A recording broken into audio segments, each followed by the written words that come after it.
Morning, welcome to the next podcast of Andy Collier-talks cricket memorabilia. Been a good week here. I hope you've had a good week too. We're going through a storm at the moment, so it's pretty windy here, but we're getting past that now. So anyway, onwards and upwards. This week the Tim Knight's lot that I won turned up, which is nice, which brought back a few memories. But anyway, just going into what has come this week. We've got the Cricket Society News Bulletin. Which one's this? This is March-April 2024. So quite a lot of information there of people writing letters and what have you. Good society to be involved with. That's why I went with the Cambridge the other week. So anyway, on to the bits and pieces that have arrived this week, and a few bits about Andrew Ducat, he was a great player. Anyway, so first thing that turned up was this nice photograph here of E.R.T. Holmes on board Orion when he went on, was captain of the tour to New Zealand and Australia, 1935-6. So that was quite a nice addition there. I'm just going to get this is the Orion that they went over on to Australia. This is its maiden voyage, 1935-36. So this was taken on the 28th, or written out on the 28th of the 10th.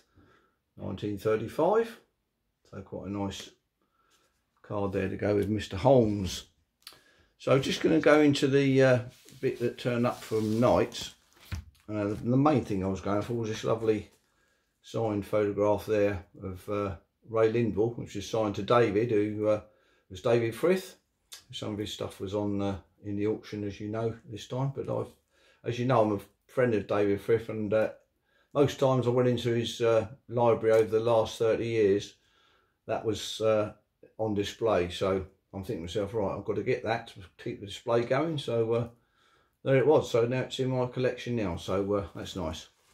With that come this rather dilapidated photograph here of Australia v MCC, 3rd Jubilee Test match, Sydney Cricket Ground, 5th of January 1951. Not in particularly good condition, but as you can see, it's got Bill Johnson's signature down there. So from his collection, quite pleased to have that. But can't really frame or anything like that. It's pretty poor condition, but nice to have an image anyway. Got Ray Lindwall on there down the bottom here. So quite a nice one to get. And then, not particularly great. I'll tell you what, let's do this one first. The Frank Laver one that come in from the 1905 tour. So I've got 3 left to get on the 1905 team, which is a Haynes, I think, is Ralph Dunn, sorry. Got a bit of writing on the back there, quite nice to have a little bit of history to it. So that's Frank Laver there, so 3 more to go in that set. So you just come on to these ones here from the Surrey players I bought this week. Oversized postcard, not particularly good condition, some of them. We've got DJ Knight, Percy Fender, and those 2. And Sandham and Hobbs there, those 2. Hobbs as usual in his MCC cap. And a nice one there, Bill Hitch. Looks like he's got his 1921 blazer on there, because it was 1924 they started having the date written on it. So he was on the 2021 tour. Nice one there of Herbert Strudwick. And then the 2 that I really wanted was these 2 here, with Andy Ducat and Henry Harrison, and a couple of Surrey boys there. Andy Ducat was an extremely well liked person on the tour, or county circuit, should I say. I've got a little bit of information on him in a minute. So that's the ones that came up this week. But the rare one there of Harrison, which is a nice one. He didn't play that many, 100 and something matches. So just going to go through a couple of postcards that I've got of the. It's one of the pair of them here. Not quite sure where this is taken, but a pair of them there, circa 1910. They're just at the back here, they're Ducat and Harrison on that one. Nice photograph there of Ducat and Harrison. And the other ones I've only got of Ducat. So this one's 1930 something, 1930 exactly, with Ducat in. These genuine postcards here. This one is 1925, again with Ducat at the back, taken at the Oval. Another one here, Ducat on the side here. Another one here, which one's this? This is 1920. This one, going with Ducat on. And the earliest one with Ducat team photograph is that one there with 1914 champions. A few signatures here. And he was called Mac by his counterparts, and he's signed down there A.M. Ducat, which means Mac. So he was called Mac. For what reason I do not know, but that's a 1910 signature sheet there.